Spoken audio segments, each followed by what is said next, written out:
Lucas capítulo 8, versículo de número 40, eu estarei lendo para ganhar tempo. Vamos estar lendo do versículo 40 ao versículo de número 56. A epígrafe do texto é a filha de Jairo, a mulher que tinha um fluxo de sangue. Todos acharam? Amém. Você já olhou para o teu lado direito, para o teu lado esquerdo, vê se tem alguma pessoa sem a Bíblia, para discutir com ele, discutir com ela? Todos estão com a leitura desse momento? Amém. Diz assim o texto: e aconteceu que quando voltou Jesus, a multidão o recebeu, porque todos estavam esperando. E eis que chegou um varão de nome Jairo, que era príncipe da sinagoga, e, prostrando-se aos pés de Jesus, rogava-lhes que entrasse em sua casa, porque tinha uma filha única, quase de 12 anos, que estava à morte. E indo ele, apertava-o a multidão. E uma mulher que tinha um fluxo de sangue havia quase 12 anos, e gastara com os médicos todos os seus haveres, e por nenhum pudera ser curada, chegando por detrás dele, tocou na orla da sua veste, e logo estancou o fluxo do seu sangue. E disse-lhe Jesus: quem é que me tocou? E, negando todos, disse Pedro e os que estavam juntos com ele: mestre, a multidão te aperta e te oprime, e dizes: quem é que me tocou? E disse Jesus: alguém me tocou, porque bem conheci que de mim saiu virtude. Então, vendo a mulher que não podia ocultar-se, aproximou-se tremendo e, prostrando-se ante ele, declarou-lhe diante de todo o povo a causa porque lhe havia tocado, e como logo sarara. E ele lhe disse: tem bom ânimo, filha, a tua fé te salvou, vai em paz. Estando ele ainda falando, chegou um da casa do príncipe da sinagoga, dizendo: a tua filha já está morta, não incomodes o mestre. Jesus, porém, ouvindo, respondeu dizendo: não temas, crê somente e será salva. E entrando em casa, a ninguém deixou entrar, senão a Pedro e a Tiago e a João, e ao pai e a mãe da menina. E todos choravam e pranteavam. E ele lhe disse: não choreis, não está morta, mas dorme. E riam-se dele, sabendo que estava morta. Mas ele, pegando-lhe na mão, chamou, dizendo: levanta-te, menina. E o seu espírito voltou, e ela logo se levantou, e Jesus mandou-lhe que dessem de comer. E seus pais ficaram maravilhados, e ele lhes mandou que a ninguém dissesse o que havia sucedido. Você crê que essa é a palavra de Deus? Vamos todos juntos repetir o versículo de número 50, no 3. Jesus, porém, ouvindo, respondeu-lhe dizendo: não temas, crê somente e será salva. Vamos crer nessa palavra. Vamos em nome de Jesus. Santo! Aleluia! Aleluia! Meus irmãos, o texto que nós acabamos de ler é um texto muito conhecido. Então, por ser conhecido, é um texto muito praticado na vida do crente, muito ensinado, muito lido. Então fica bastante cooperativo, mesmo que a Bíblia ela sempre traz algo da parte do Senhor. Nessa noite eu não vim trazer nada novo, simplesmente aquilo que o Senhor quer falar mais uma vez. Talvez a gente receba palavras novas e cria-se uma expectativa, porém nunca podemos desprezar aquilo que foi escrito por homens inspirados pelo Espírito Santo de Deus. Então o texto que nós estamos aqui, que foi apresentado, vai se citar em uma única história, 2 acontecimentos. A Bíblia vai citar a respeito de um homem que saiu de um lugar para ir até Jesus, porque havia-se uma necessidade. E também de uma mulher que saiu de um lugar em direção a Jesus, porque também havia-se uma necessidade. E o interessante dessa história, dessa passagem, é que os 4 evangelistas, João é o único que não se refere. Mateus, Marcos e Lucas, eles se preocupam em diagnosticar a cada minuto, a cada momento que o Senhor Jesus ele fala, ele chega, que as pessoas entendem realmente que é Jesus que está ali. Então você vai ver que na medida que nós vamos aqui, uma simples passagem, falar sobre o que Deus quer falar nessa noite, talvez você não veja o completo todo em Lucas, mas se depois você ler em Mateus e Marcos, você vai ver que essa história, ela, ainda que esteja subdividida em alguns pequenos detalhes, ela é uma história completa da vida de um homem e de uma mulher que fazem de tudo para poder alcançar aquilo que realmente precisa. A saber, esse homem vai até Jesus não porque ele precisa, mas porque alguém precisa. Eu acredito que nessa noite entrou para alguém aqui, alguém para essas portas, que talvez precise, que Jesus operou, mas hoje está entrando por essas portas porque alguém precisa. E você está vindo aqui, realmente alguém precisa e depende de você. Você é o canal de Deus para a vida de alguém que talvez nem saiba que você está aqui, ou que talvez não saiba nem que você veio aqui por causa dela. Mas eu vim liberar uma palavra para você nessa noite. Se você veio aqui por causa de alguém, você se compara a Jairo. Você já conhece a passagem. Você sabe que ele veio até Jesus por causa de alguém, mas ele voltou com a resposta daquilo que ele tinha ido buscar. Se você entrou nessa noite precisando de uma resposta para alguém que deixou lá fora, mas você veio aqui buscar, você não vai sair com um vazio. E em contrapartida, eu também estou falando para alguém que veio aqui, que ele está aqui, que faz parte daqui, mas que precisa de algo que só Jesus pode fazer. Precisa de uma transformação que só o Eterno pode conhecer no teu coração, te liberar aquilo que você quer estar nessa noite. Hoje você precisa entender que a forma que você vive para Jesus é a forma que você deve adorar. Então, se você adora Jesus com flores, não é muito dito por aí, é porque você vive para Ele com a tua força. Só que a nossa força não está na nossa voz, a nossa força não está no nosso corpo, a nossa força está na rejeição dos momentos que nós temos a oportunidade de ficar no pecado, dos momentos que temos a oportunidade de ser fiéis ou infiéis, mas por causa de uma graça que foi derramada por mim e por você, nós decidimos viver para Ele. Ainda que a opinião dele confronte a minha, mas eu decido viver para Ele. Ainda que o ato que Ele quer que eu faça, muitas vezes coloca em posição o meu status, a minha vida, o local e a parte que eu faço com os irmãos. Mas nessa noite, se você jogar tudo isso de lado, se você abrir o teu coração, abrir a tua alma, abrir o teu espírito, para que Deus possa dos altos céus soldar o teu coração, cuidar da tua alma, sarar a tua ferida, não vai ser da forma que você quer, mas da forma que Jesus quer. Então o texto vai se iniciar dizendo que Jesus está entrando na cidade de Cafarnaum. A Bíblia vai dizer que voltando Jesus, a multidão está esperando Jesus. A multidão recebe a Jesus e espera Jesus. O interessante é que Jesus está vindo. Se ele veio e voltou, é porque ele foi a algum lugar. Então, se ele foi a algum lugar, ele está voltando. Só que para pensar.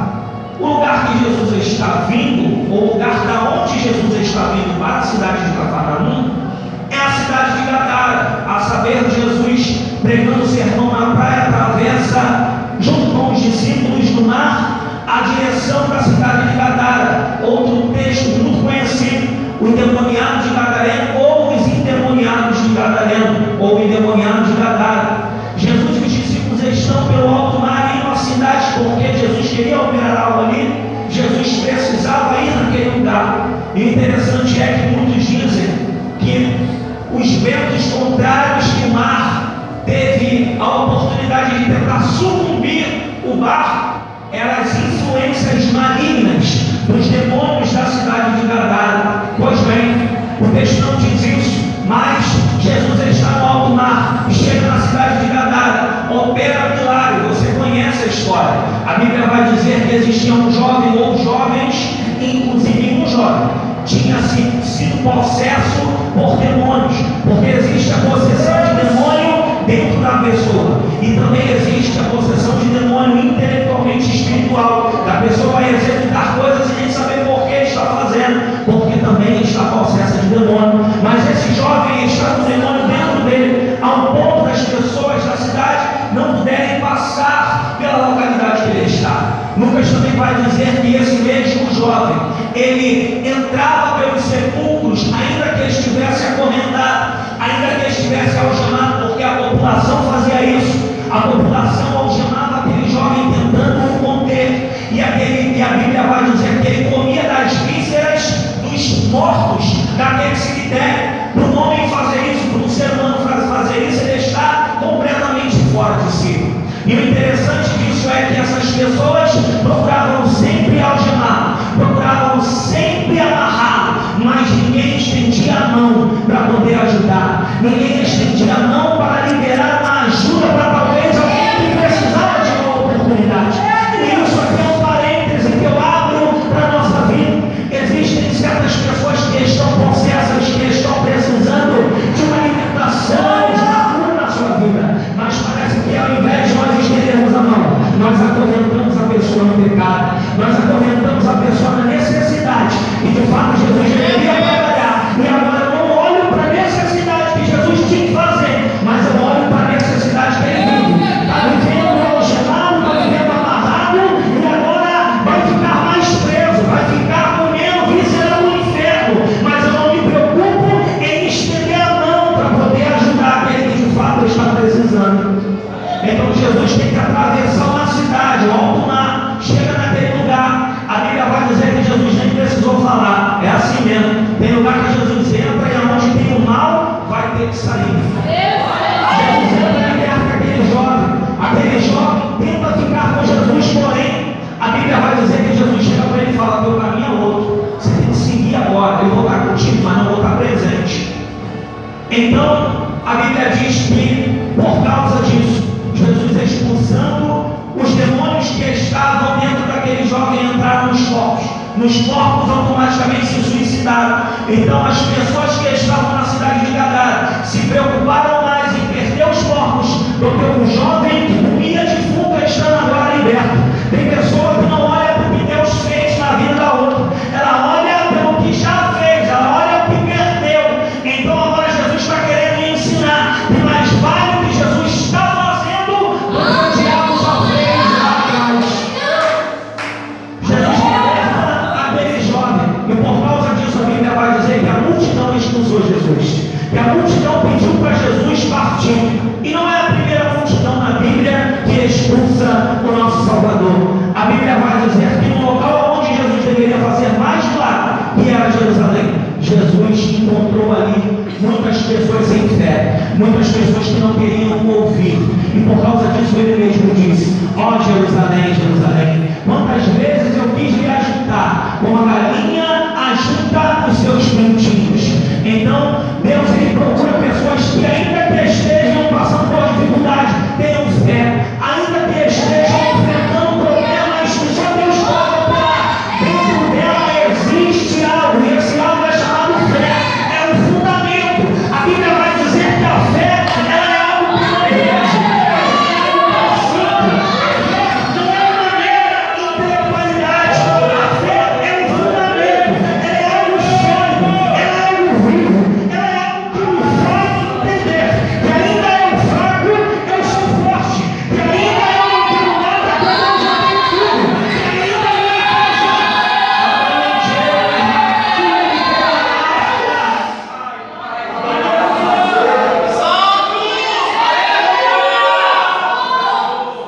a minha fé me faz entender que eu ando com Deus. Se eu não andar com Deus, eu não tenho fé. Então Jesus foi expulso da cidade, e agora ele vai para Cafarnaum. Para pensar comigo aqui.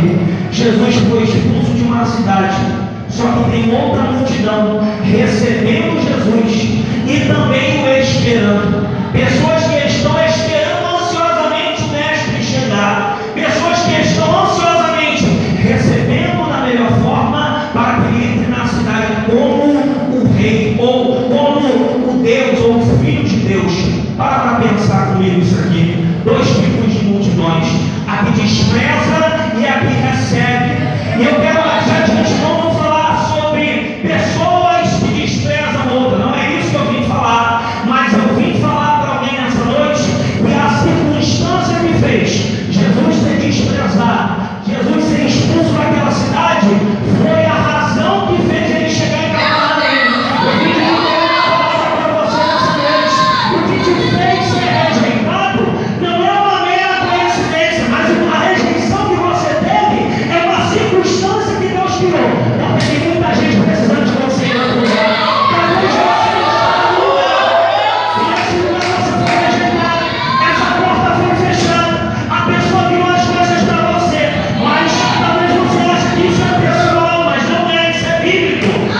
sabe que Jesus ele opera grandes milagres nessa época.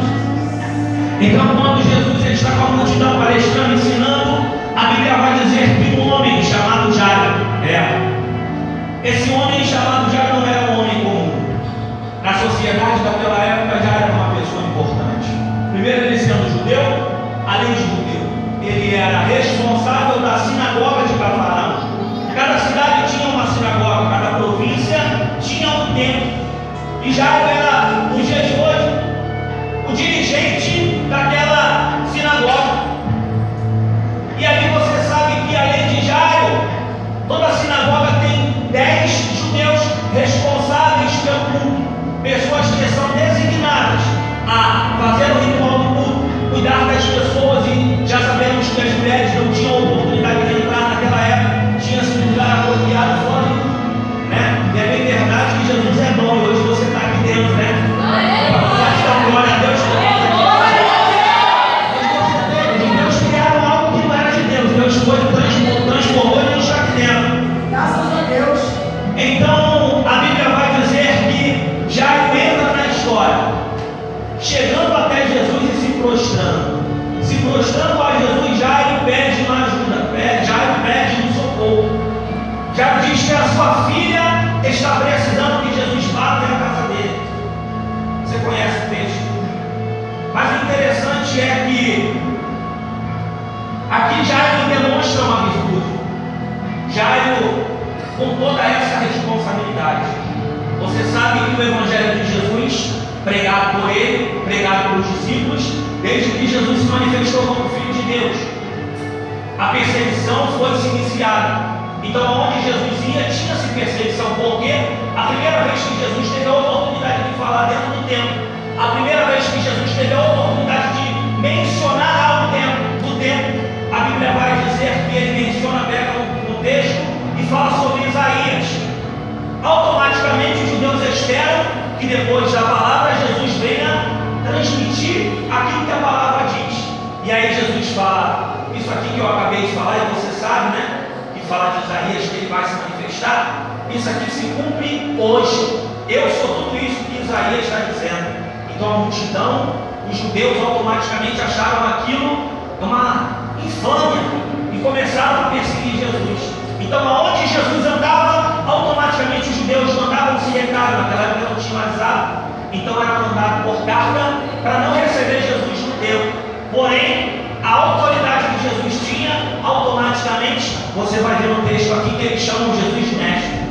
Ninguém consegue tirar a autoridade de Jesus. Então o texto vai dizer que Jairo esquece que ele é príncipe dos judeus. Que Jairo ele esquece que ele é o responsável daquele lugar.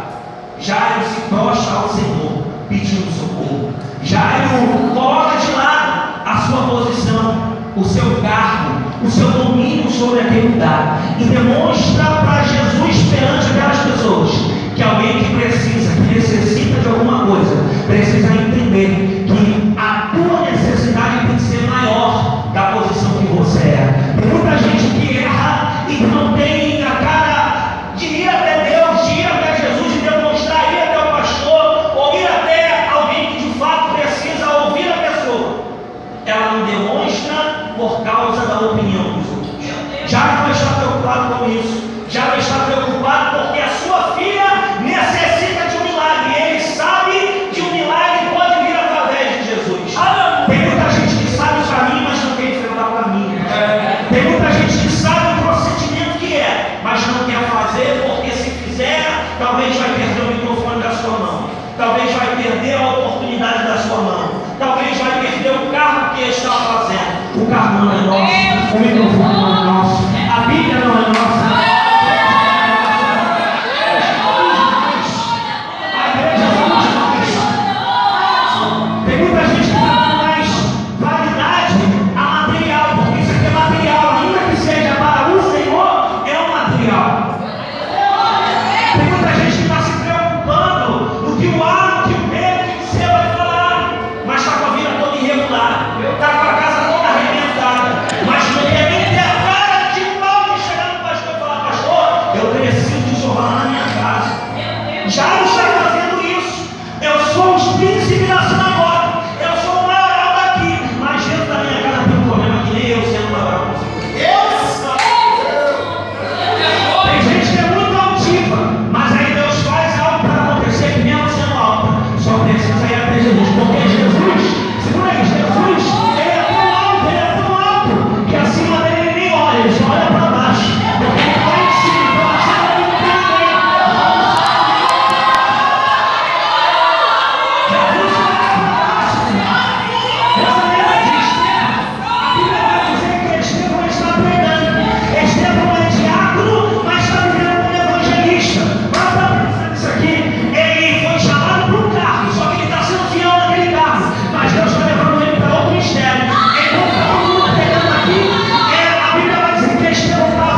discípulos e fala: alguém me tocou. Quem me tocou? Pedro, Tiago e João olham, percebem que a multidão está cada vez mais apertando e oprimindo. Diz o texto que a multidão está apertando e oprimindo. E aí Pedro era aquele homem, automaticamente agia da maneira mais rápida possível a fala. Pedro olha para Jesus e diz: Senhor, a multidão te aperta e te oprime, e o Senhor está perguntando em quem tocou o Senhor? Aí Jesus olha para a multidão. Se você acompanhar o texto, você vai perceber.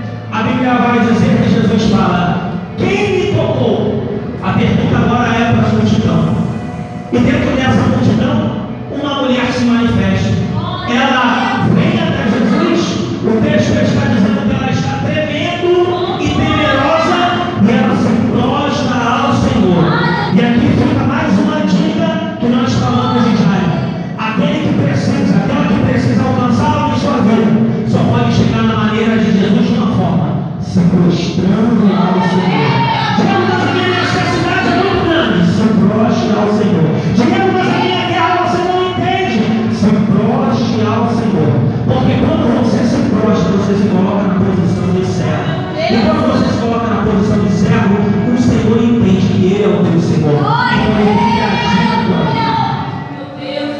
A multidão aperta e espreme ou oprime Jesus. E a mulher só toca.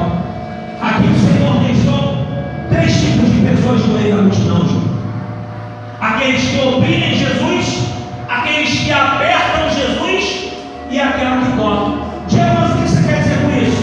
Aquele que oprime e aperta está indo embora de mão vazia, mas aquela que tocou na orla de Jesus,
abençoou a mulher primeiro.